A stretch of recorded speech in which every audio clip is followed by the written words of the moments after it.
Hi, my name is Brian Hayden. I teach Entrepreneurship 417. It's the discussion section that goes along with this class. Anybody here from 417 right now? You're supposed to be here, so hopefully you're here. In that class, the goal is to take the lessons that we learn from the people on the stage, the successful, experienced entrepreneurs, and we sort of like bring it back to our own lives, and we talk about how we're going to do great things. We're going to do the class again in the spring, so I promised you'll learn something, so think about taking it. It's 1 credit. Speaking of successful entrepreneurs, we've got Larry Mindel today. Larry is a graduate of University of Michigan, and he's been at the forefront of the dining industry for over 40 years.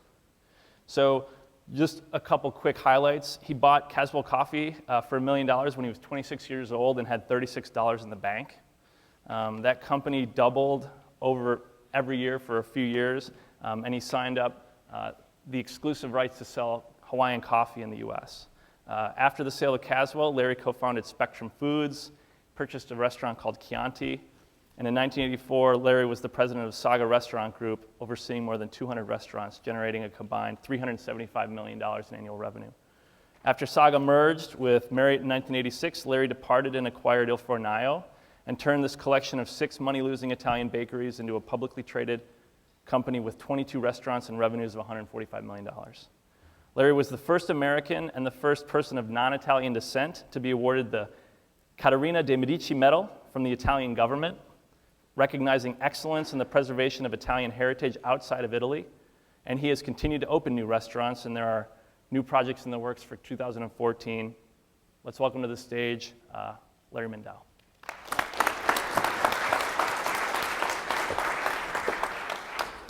Thank you.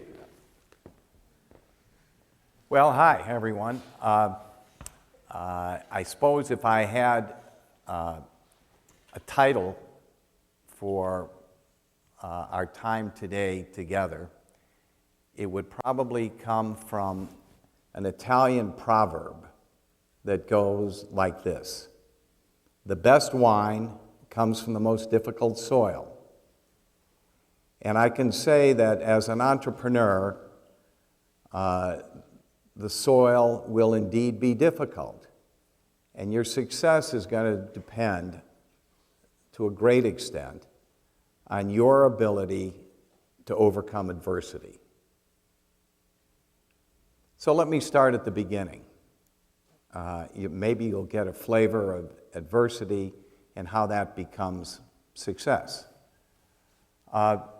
My career started at the University of Michigan. I graduated, and my father was a pioneer, one of the earliest people to make instant coffee, granular coffee. It was called soluble coffee.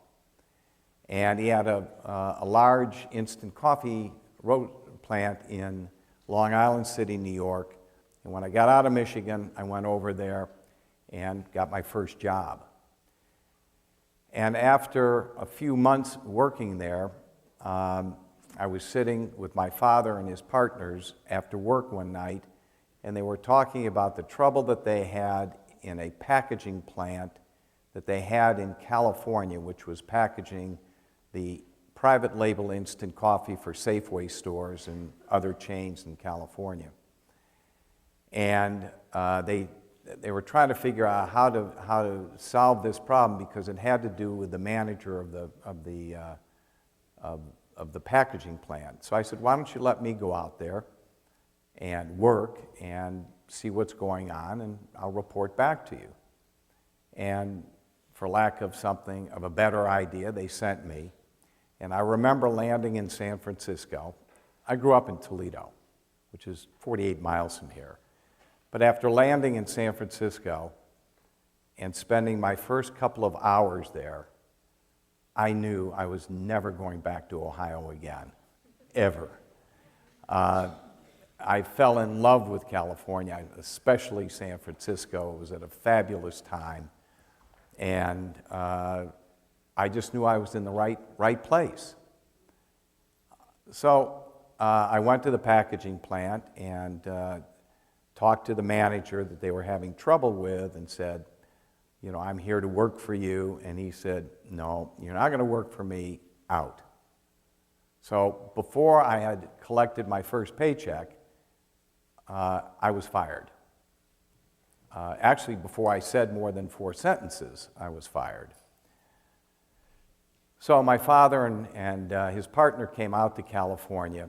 They let the manager go, and they were going to merge or sell that little packaging plant to another company, probably in Los Angeles. And I said, this was always your dream. You were going to have a packaging plant in California. It's the land of milk and honey. It's a wonderful place. Why don't you let me have a shot at managing this business? And in order not to let their dream drift away, they said, okay, you can run this place, but you have $12,000. If you lose $12,000 the first week, we're closing it. If you lose $12,000 in 3 months, we're going to close it. Goodbye. And out they went. And at 21, I was managing this instant coffee packaging plant and trying to figure out how to manage anything. But there were some good people that helped me. I got on planes all the time. I called on all the customers that we had. And I think the customers, because I was probably young, probably took a liking to me. And not only did we never lose money, but it became a very, very profitable little business. And it kept growing. And after about 3 years or 4 years there, I called on a very prestigious coffee roasting company in San Francisco named Caswell. And when I did that, I noticed that the accountant still had green eye shades and that the management team was stuck in some other era, even for me. So I came back to my apartment. I was living with 3 other guys in San Francisco, and we're having a beer one night, and I said to one of them, I called on this company, and they're really old-fashioned, they're really backwards, and they're really stuck in a bad place. I'd like to buy that company.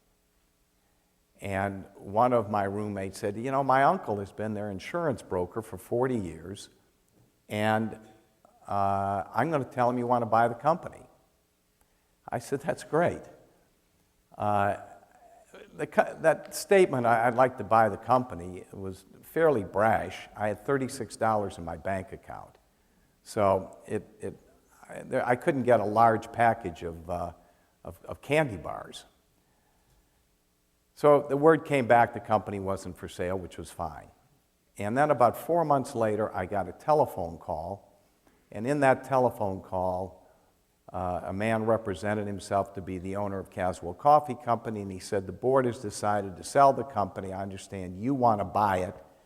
The price is $1 million, and if you're still interested, be in my office on Monday morning. Again, $36. Think about that. So on Monday morning, I was in his office thinking I was going to have my wonderfully honed negotiating skills at play, the skills that I had fine-tuned between the ages of 21 and I was 25 then. And so I started negotiating with Caswell, and at the same time, I had to figure out where to get money. And of course, where is the money? Well, in those days, the money was only in banks. And where were the banks? They were on Montgomery Street in San Francisco, which was then and is still today the financial kind of center of the West Coast. And since that was where the money was, I started knocking on doors. And the first one was the biggest one, Bank of America. Of course, didn't give me the time of day. And then was Wells Fargo Bank, and then Union Bank, and Crocker Bank. And not one of those banks gave me even the courtesy of an interview. And still I'm negotiating with Mr. Malmgren at Caswell. So I called on another bank, a small bank named Pacific National Bank, and Mr. Sinelli listened to my story. He said, well, what are you going to do? I said, well, I'm going to take this little packaging plant, and I'm going to close that and not pay any more rent in Burlingame and move it to the Caswell plant and save a ton of overhead, and then give my private label instant coffee customers the opportunity of buying private label roasted coffee, vacuum-packed roasted coffee that we'll produce here at Caswell. And I can build a bigger business. And he said, that's great. He said, what about let me see your business plan. I said, well, I don't have a business plan. He said, well, how much debt do you need? Well, I don't know. If you had debt, how would you pay it back? Well, I don't know yet. And so he would pepper me with questions, and the questions he asked, the answers to the questions that he asked were exactly the answers I should have known had I studied as hard as I should have studied when I went to Michigan's business school. But instead of doing like you guys all do, instead of being a great student, I would come back after classes and have a beer and chase girls. And so I kind of got in that habit at Michigan. Even then, they had great beer and wonderful co-eds. I'm sure this has never happened to anybody in this room.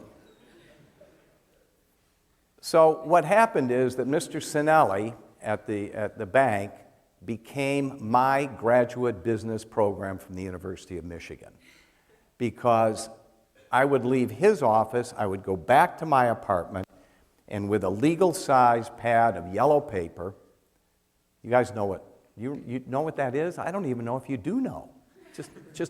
That pad, that legal pad's about that big. And I would get out my Michigan books, business books, and I would look up the words he used that I didn't understand, and I would look up the disciplines he asked me if I had done, which I didn't, and I would go ahead and do them, and I would learn the words, and I would learn what they meant, and I would do all the things that you're doing here at the Ross School. At the end of 3 months, I went back to Mr. Sinelli, and he said, Larry, the bank is going to finance you. By then, I was 26, so I was a pretty old guy then. He said, the bank's going to finance you.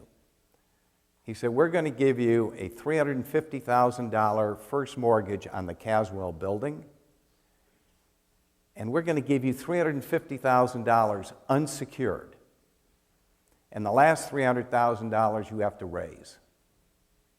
Well, by 26, I had met a lot of people in San Francisco.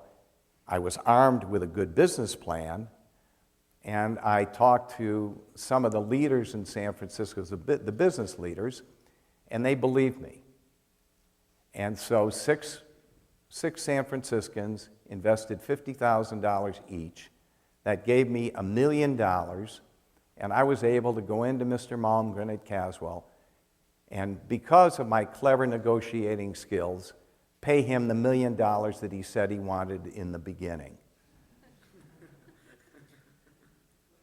So I owned the company, and I can remember walking in my first day with a 3-piece blue suit and a tie and saying, oh my God, what am I going to say? How am I going to motivate 50 and 60-year-old people into being passionate entrepreneurs that want to build a brand with me? And for the next couple of years, I went on airplanes and flew everywhere I thought people would buy coffee, and at the same time, I rebuilt a management team that was younger, maybe more eager and willing, and could work long hours and get the job done. and we doubled in size the first year. And we doubled in size again the second year. And the third year, an interesting thing happened.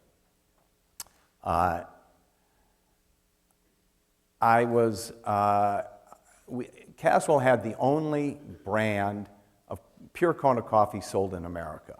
Well, that probably doesn't mean much to you guys.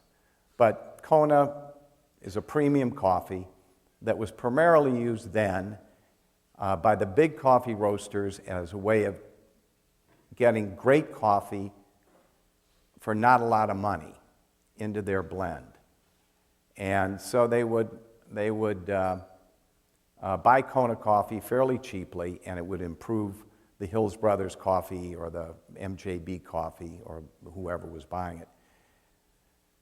So I was in Hawaii at the Kona Coffee Growers Co-op, and they confided in me that young people were leaving the coffee plantations in Hawaii to be elevator operators at the new hotels then being built all over Hawaii.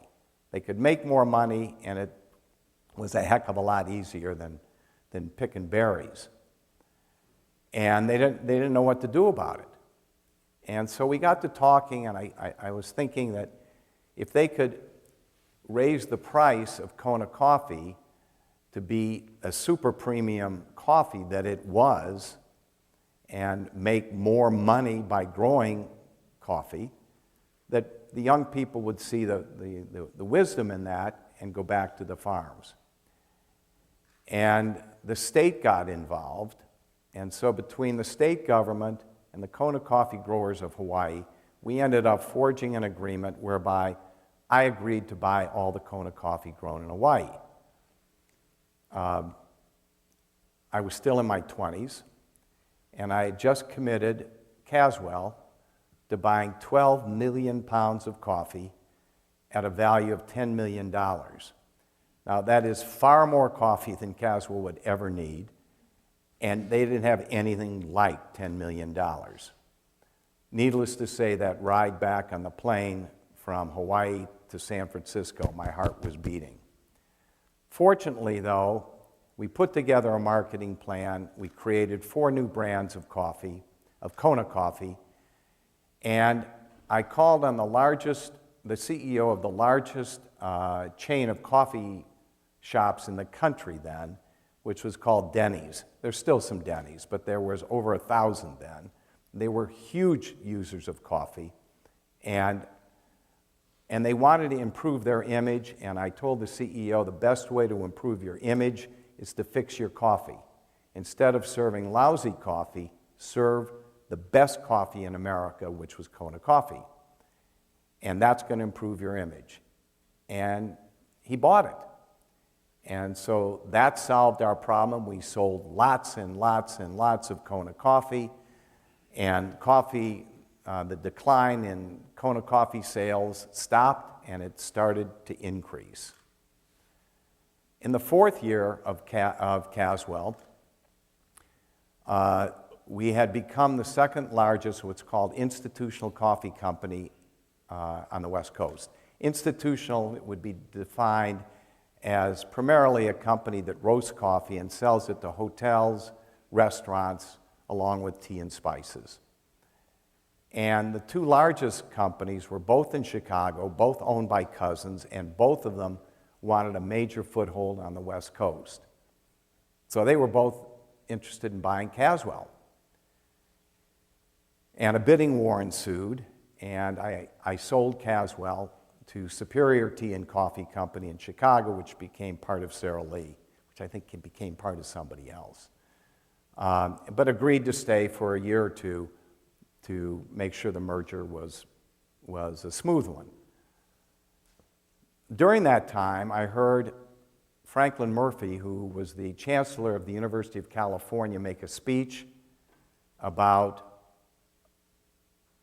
if a man, in those days they talked about men and not necessarily always about women, so he said, if a man wants to maintain his business vitality, he needs to repot himself every 7 years. And this is important maybe for all of you, because I'll get back to my story in a second. You may think that whatever it is you're going to do when you get out of Ross that's going to be it and the be-all, end-all. And if you're an entrepreneur, it very well may not be. Because you may go this way and then 5 years later go that way and then 10 years later go this way. Anyway, back to my story. So I'd been in the coffee business 7 years and I said, it's time to repot. And I wanted to get back into a business that I could touch people. And the best business to touch people that I can think of is the restaurant business.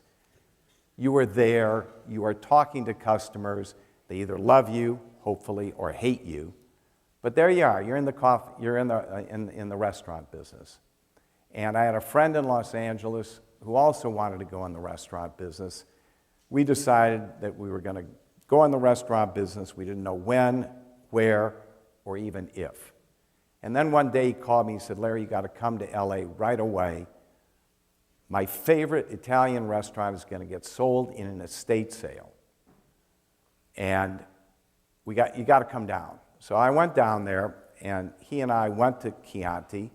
We were 2 of only 6 customers the night we were there. But we consumed 3 bottles of wine, fell in love with the restaurant, and said, this is where we're going to start our restaurant career. This is it. But we knew if we went to the estate sale, we would want to spend more than we had or more than was sensible. So we sent our attorney, and we gave him a maximum bid of $32,000. If we went over 32, we were done. And sure enough, we bought it. We bought it actually for $28,000. And we're in the restaurant business. And the reason we did this is because we knew that food in Italy was not the same as the Americanized version of Italian food in America.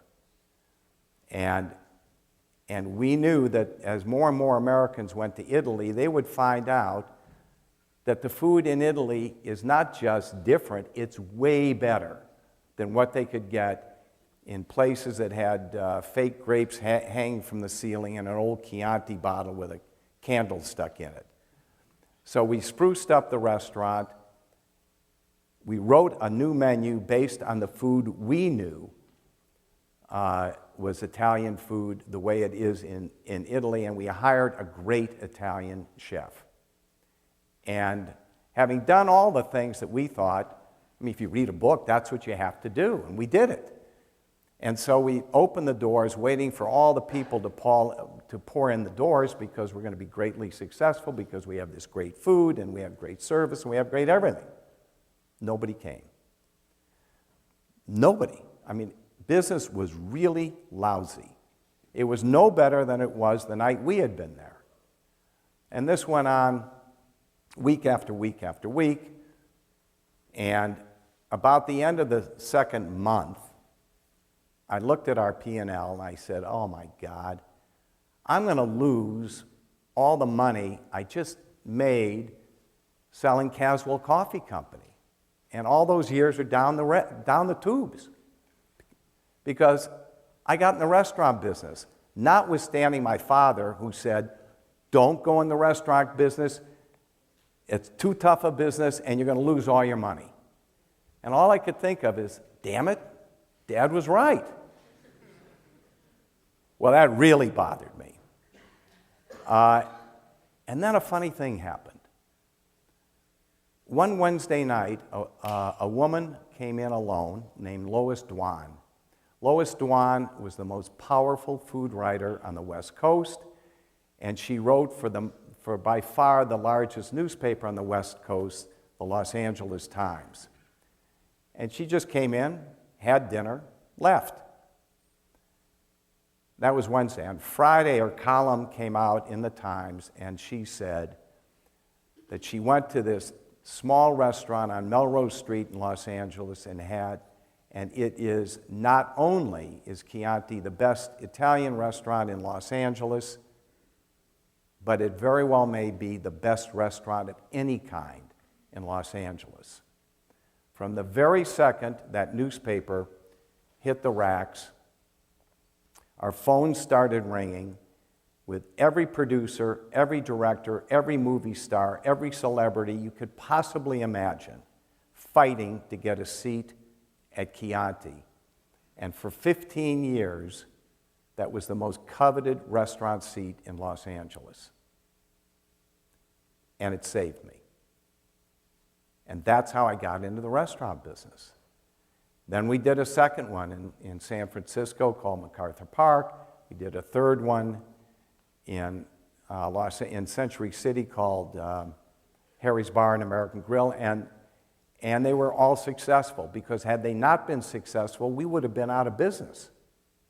We were really entrepreneurs. We risked everything every time. We rolled the dice.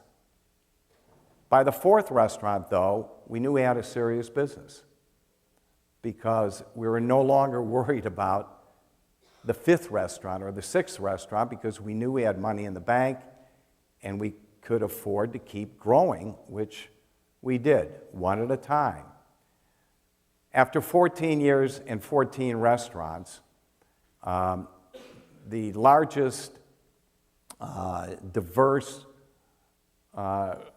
food company in terms of feeding, called Saga, which their business was really feeding colleges and universities in America. Secondarily, they owned 4 restaurant chains. And they were very enamored of both our restaurants and the creative management team at Spectrum. And so they, make a long story short, they acquired Spectrum. And it was a pretty serious payday. And I became president of Saga's restaurant group, which at that time was 175 restaurants doing $375 million. So it was a really large piece of business. And for the first time in my whole life, and the only time, I had a boss, one boss. And everybody said I would hate that. But in fact, he was a great boss. He left us alone. But he taught me a lot. He taught me a whole lot about big business. And it was a very heady experience for me. And that lasted for 2 years until in came Marriott, and in a very unfriendly tender offer, bought Saga. You win some and you lose some. And in this case, I wanted Marriott to actually buy Saga, because I knew if they did, at the end of the day, they would. Our banker was Goldman Sachs, and other people were looking at Saga. And I wanted Marriott to win because I knew that they wouldn't want to be in the white tablecloth restaurant business, the serious restaurant business. And I wanted my company back. I really wanted it back. And I wanted a couple of the other companies in my group. So when Bill Marriott and a guy named Butch Cash came to my office and said, "Larry, would you like to come back and work with Marriott in Washington?" I said, "No, I wouldn't like to do that. What I'd like my company back. I'd like to be able to buy it back, and maybe 1 or 2 or 3 of the other companies in my group." And they said, "Well, we thought you'd say that, so we want you to stay here at Saga, keep running the 5 businesses the way you do for the next 3 or 4 months while we really finish our due diligence. And at the end of that time, we're going to work hand in hand with you to make sure that you end up with your company and whichever of the other companies you want to buy." I thought, wow, this is a dream. I sell my company for cash, Spectrum, and now I have a chance to buy it back and maybe some other businesses. How cool is that? So a few months go by, and a guy stops me in the hallway, and he said, "Hey, I understand that you might like to buy some of the restaurant businesses. The board has decided to sell them all, and we should talk." And I said, "Yeah, I would like to." He said, "Well, when can you come to Washington?" I said, "Well, I have to be in Washington next week for a senior staff meeting. Why don't I come early and we'll have dinner?" and we'll start talking then. And I did, we did. We met the next morning, and we talked more. So I said, well, it sounds serious enough, so I need to go back to San Francisco and do due diligence and hire an investment banker. And the guy said, yeah. So I go back to San Francisco pretty charged up, and I hire a fellow named Warren Hellman, who was the most highly respected investment banker in the Bay Area, and probably in California, and was also a good friend. So we go through due diligence, we figure out which of the companies make sense, which don't, and I get a call on a Thursday, and a guy from Marriott says, I'm going to be at the Marriott at the airport, how about meeting me there? I want to hear where you guys are. So Warren's partner and I go out to the Marriott, we tell him where we are, we tell him the companies we're interested in, we kind of tell him roughly where we are in terms of money. And he says, great, great, great. And he gets on his plane, he goes back to Washington, and I go home. That was a Thursday. On Saturday, I got a call from Charlie Lynch. He said, Larry, Monday morning in the Wall Street Journal, you're going to read that Marriott has sold all the restaurant businesses, including your company, to a new company just formed in Newport Beach, owned by Anwar Soliman, and I tell you, my heart went to my feet. I mean, this was a company I had 14 years in that had started from nothing and was a great company, and now these guys were going to own it, and it just broke my heart. So for the next few days, I boiled and simmered and felt crappy, and went to the senior staff meeting at Saga in Menlo Park, and Charlie said, you know, Anwar's going to be here Tuesday, and he would like to have you tour him through these Spectrum restaurants. I said, Charlie, doing that would be like taking Mohammed to the top of the mountain. I'm not going to do that. You want to tour him, you do it. He said, well, I kind of thought you would feel that way. He said, just meet with him as a personal favor to me. So I said, okay, I'll meet with him. So he set up a meeting for Tuesday morning in the Saga boardroom. Saga had a big board, 18 people on their board. Anwar sat at one end of the table, I sat at the other. And after about 20 minutes of total BS about how wonderful the Spectrum restaurants were and all the kind of stuff you can imagine, he got down to the real deal. He said, Larry, I came up here today because I want you to be my partner in this. So while by then, you know, I was probably, I don't know, 30s, early 30s, in my heart I was a child. Emotionally, probably childish as well. I was so pissed off, I could have gone to the other end of that table and choked him. To me, he had stolen my company. And so after he asked me to be his partner, I said, Charlie, or Anwar, you have two choices. There's no number three, just two, and here they are. Sell me my company back. It will never, never, never be your company. It will always be mine. You'll never be successful with it. Or let me free of the year and a half on my covenant not to compete. Let me be free to compete with you. When I made the deal with Saga, I signed a covenant not to compete that was like 3 years, and it still had a tail on it. So Anwar said, well, there's no number three? I said, no. And I was really angry. And so he said, I guess the meeting is over. I said, I guess it is.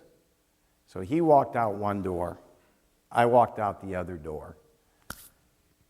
And again, was kind of saying to myself, all right, what have you done now, Larry? Well, so I was still at Saga until there was an industry meeting, and in that I made the misstatement of mentioning to someone who turned out to be a reporter that I thought I would test the validity of non-compete clauses in California, because I didn't think they would have standing. And that became the headline of what's called Nation's Restaurant News, which is like the Bible, the newspaper that restaurant people get once a week. Everybody gets it, and it was the headline. So I said, well, okay, that was a dumb thing to say. I better not stay at Saga. I'm going to leave and figure out what I'm going to do next. So now, okay, what am I going to do now? Well, I looked at a couple of opportunities, one in Minneapolis, one in which is really cold. If you guys think it's cold here, go to Minneapolis in December. And one in Dallas, which I didn't like either. And so I came back, my wife said, Larry, we don't have to move anywhere. Why don't we just stay here and you do whatever you're going to do?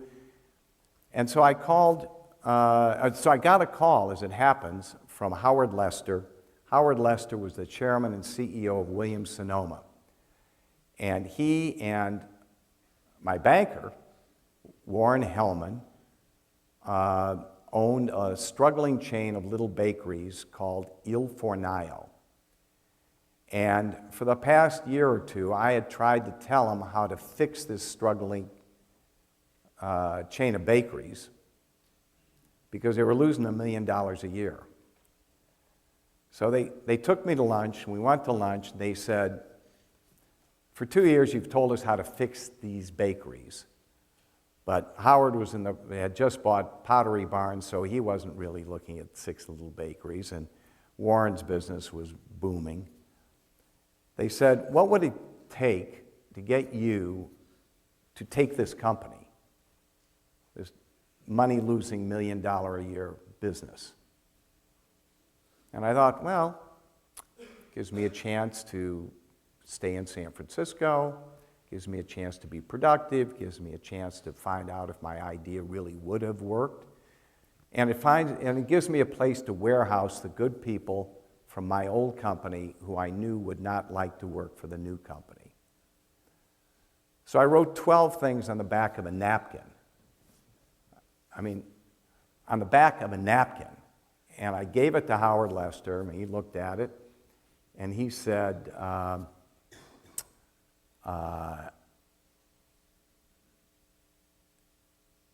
is that a hint? Okay, perfect. So he looked at it, he said, okay, and he gave it to Warren Hellman, he said, okay.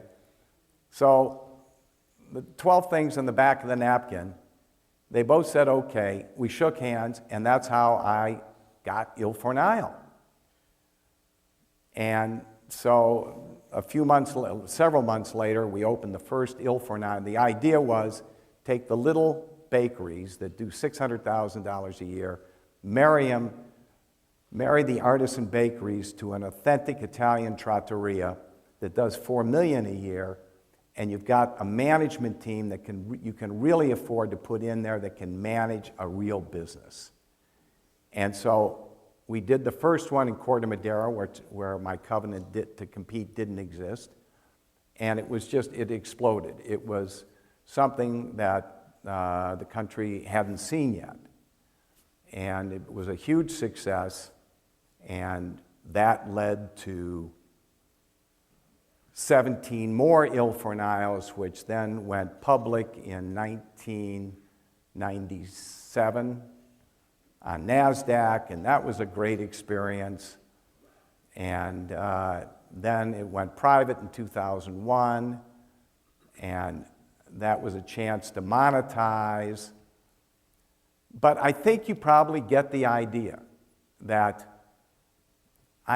my career kind of zigs and it zags. I am a serial entrepreneur. I love business. I love people. and I love to create new things. And I think that those are probably universal lessons, except for the restaurant part, that can transcend for all of you. I mean, the adventures of an entrepreneur are fantastic. I hope you know how lucky you are that you got that gene, because it's a good gene, and it will make you, it'll make you happy. And that's what counts. Okay. I told you to go on. I told you to sit for just a second. Sure. We'll do a couple questions. So we're going to open it up for a couple student questions. First, let's say thanks, Larry. Thanks for coming in today. So, at a young age, you were a manager of this coffee company. How do you get people to believe in you when you're so young and maybe they don't believe in your experiences and your skills? How do you lead at a young age?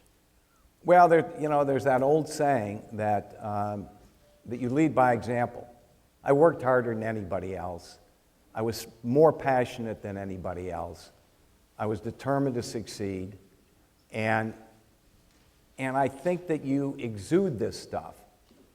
Certainly, you got to work harder, because that's people. At least, remember, I'm in the kind of basic brick and mortar kind of business, but you really do. If you didn't invent a computer in a garage or something like that, it's kind of old-fashioned, but you really got to work hard. You got to think great thoughts, a little out of the box, and be scared, but at the same time be confident you can do it. Thanks. So I had one last question before we break, just because we might all be in this scenario where we're sitting at a restaurant table, we've had a bunch of wine, and we're thinking about buying a restaurant. Yeah. So at that point, I want a checklist in my pocket to pull out and double check that we have the ingredients that we need to be successful. So what's on my checklist to start a successful restaurant? Well, to me, a successful restaurant is like a really well-made bar stool. Some of you have sat on bar stools. 4 legs. Great food leads off. It doesn't matter what kind, what ethnicity, make it great. Great service. People really don't like paying money and getting lousy service. Number 3, good value. And good value, it could be in a $100 a person restaurant, and you still might be getting good value because you're getting fantastic food and service. And then fourthly, the ambiance has to be consistent with the food and the service and the pricing. If you have great food, but it's in a cold warehouse, you probably won't like it that much. I mean, maybe you'll go back once or twice, but you really want everything to work. You're paying hard-earned money to have somebody wait on you and make something better than you can make it, and for the most part. And so you got to have all 4 of those. If you miss one of those legs, that bar stool is going to wobble. If you're missing 2 legs, forget it. It's going to fall over. So you got to have all 4 of those. I don't know if that's helpful or not helpful. It's a good checklist.